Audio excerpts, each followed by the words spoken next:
Hi friends, welcome to my channel. ఈరోజు మన ఛానల్లో ఒక చిన్న చిట్కా పాటించడం వల్ల చేపల పులుసు ఎంత టేస్ట్గా వస్తుందనేది తెలుసుకుందాం. ముందుగా ఉల్లిపాయల్ని చీరికలుగా చేసుకొని మిక్సీలో వేసి కచ్చాపచ్చాగా గ్రైండ్ చేసి పెట్టుకోవాలి. దీనికి కావాల్సిన పదార్థాలు: చేప ముక్కలు, చింతపండు, వెన్నపూస, కారము, ఉప్పు,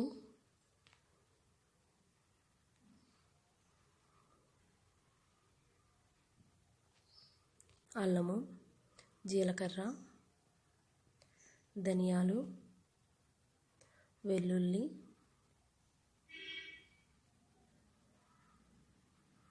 పసుపు, నూనె,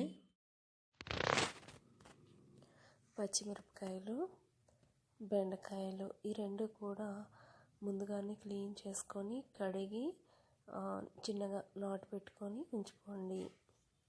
ఇప్పుడు మసాలా ఏమేమి వేసి నూరుకోవాలనేది చూద్దాం. ఒక మిక్సీ బౌల్లో అల్లం ముక్కలు,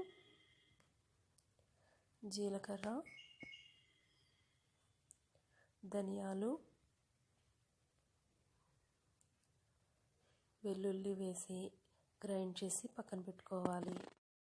ఇప్పుడు స్టవ్ వెలిగించుకొని ఒక ప్యాన్ పెట్టి ఆ ప్యాన్లో కర్రీకి సరిపడగా ఆయిల్ వేయండి. ఇందాక ముందుగా చెప్పుకున్నాం కదా, ఉల్లిపాయని కచ్చాపచ్చాగా దంచుకొని పెట్టుకోవాలని. అలా పెట్టుకున్న ఉల్లిపాయ గుజ్జుని ఇందులో వేయండి. వేసి ఫ్రై చేసుకోవాలి.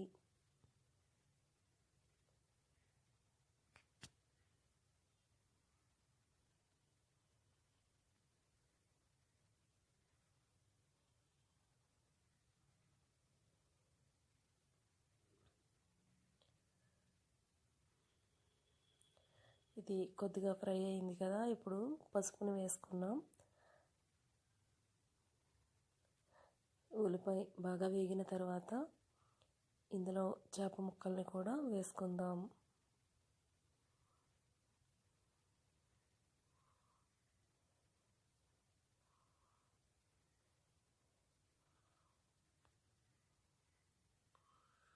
ఇప్పుడు చేప ముక్కల్లో దానికి సరిపడినంత ఉప్పును కూడా వేసుకొని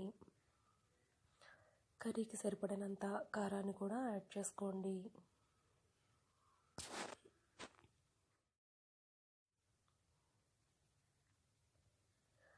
ముందుగా చింతపండుని నానబెట్టి పెట్టుకున్నాం కదా, ఆ చింతపండు రసాన్ని ఇందులో వేయాలి.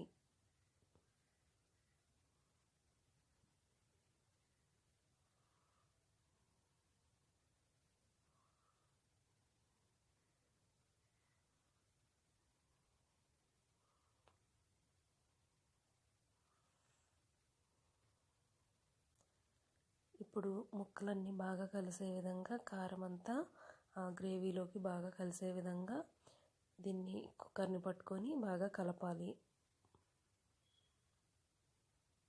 ఇలా తిప్పటం వల్ల చేప ముక్క విడిపోకుండా నీట్గా వస్తుంది.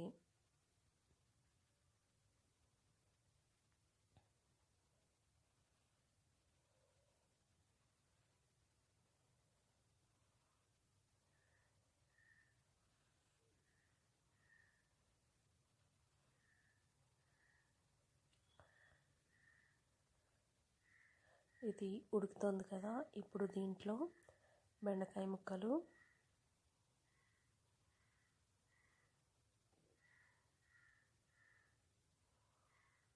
పచ్చిమిరపకాయలు కూడా వేసి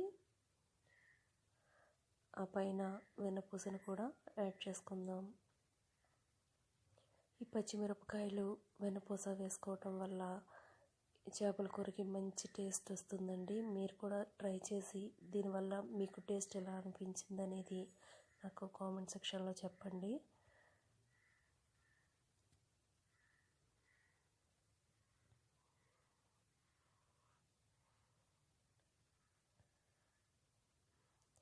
ఇలా సన్నని మంటపై ఉడకబెట్టుకోవడం వల్ల చాలా బాగా ఉడుకుతుందండి. ఇప్పుడు మసాలా నూరు పెట్టుకున్నాం కదా, ఆ మసాలా ముద్దను కూడా ఇందులో వేద్దాము.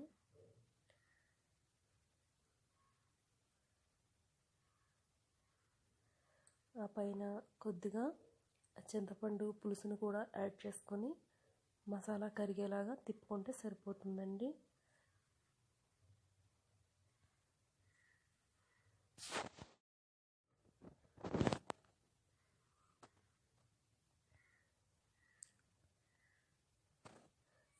ఇంతే, చిన్న పంటపై దగ్గరగా ఉడకబెట్టుకొని దింపేసుకోవడమే.